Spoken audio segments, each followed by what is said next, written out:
We have been belittled. We have been besmirched. We have been ridiculed. We have been mocked, as I said. We have been so completely, utterly, totally taken for granted.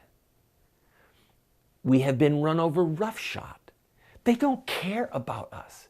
Now, here's a guy who's a billionaire, from what I've read. Here's a guy who is saying, I'm going to say, Ford, no, you're not going over there. I won't allow this deal to happen. And I'm sure that there's going to be some commerce clause in the Constitution or some where there's, because the anti-monopoly laws, things of this nature, there are laws governing huge corporations. So hopefully Mr. Trump is correct in his assertion that as president, he could stop it. But the point is, he's saying it. John McCain is not our friend.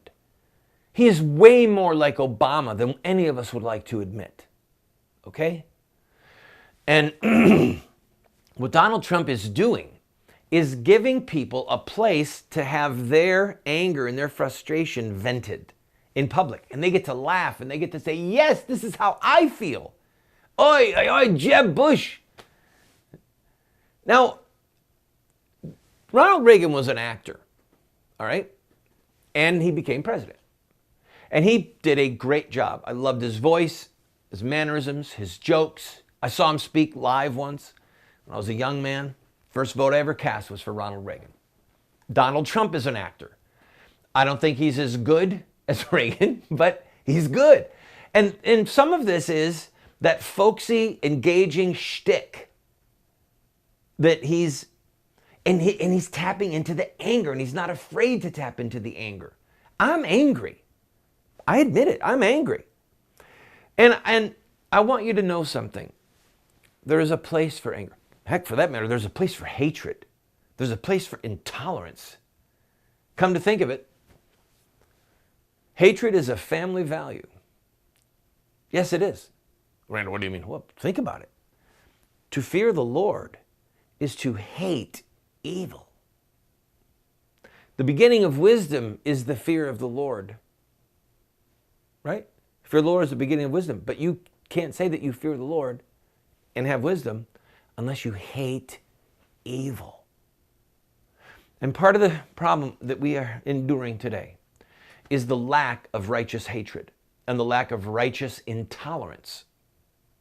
The Lord said to one of the churches in the book of Ephesians, he said, this I have against you. You tolerate that woman Jezebel. Jesus said, I have this against you. You're tolerating this woman Jezebel who teaches my servants to fornicate. Okay? George Washington was intolerant of the Brits holding Boston. Right? Patrick Henry was intolerant of British oppression. Martin Luther King was intolerant of segregation. Mother Teresa was intolerant of abortion. There's a place for intolerance. Our history is made by people who are intolerant of an evil, of an injustice. Or Karl Marx was intolerant of freedom. He wanted communism. It was a wicked design that he had, but he was angry and he had intolerance and he moved and he acted and he did.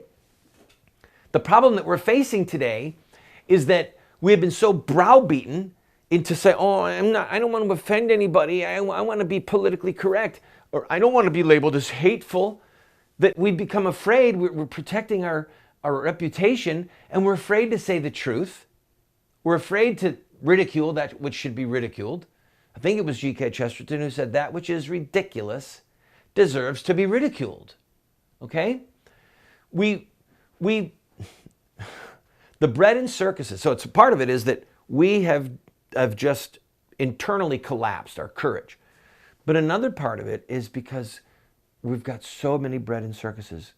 We've become sated. We've become full of things that don't matter. And we're just kind of bloated.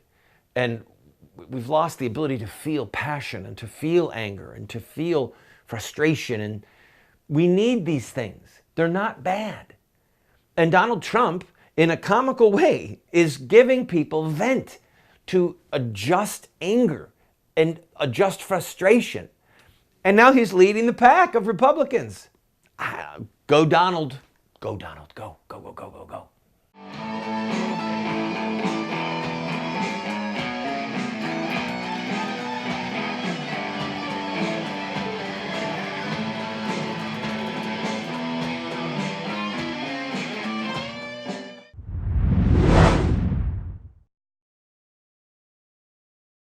I have been a leader in the pro-life movement for 30 years. And sadly, we have not prevailed in our goal to make it a criminal act to kill an unborn baby. There's reasons why we have failed. I wrote this book, A Humble Plea, to Catholic bishops, to evangelical clergy, and to lay people, explaining where we went wrong and what we have to do to prevail. We've made this available as a PDF online for free. I encourage you to go and download your own copy. Why does a nice guy like me keep getting thrown in jail? I have been arrested almost 50 times and spent over a year of my life locked up in various prison facilities.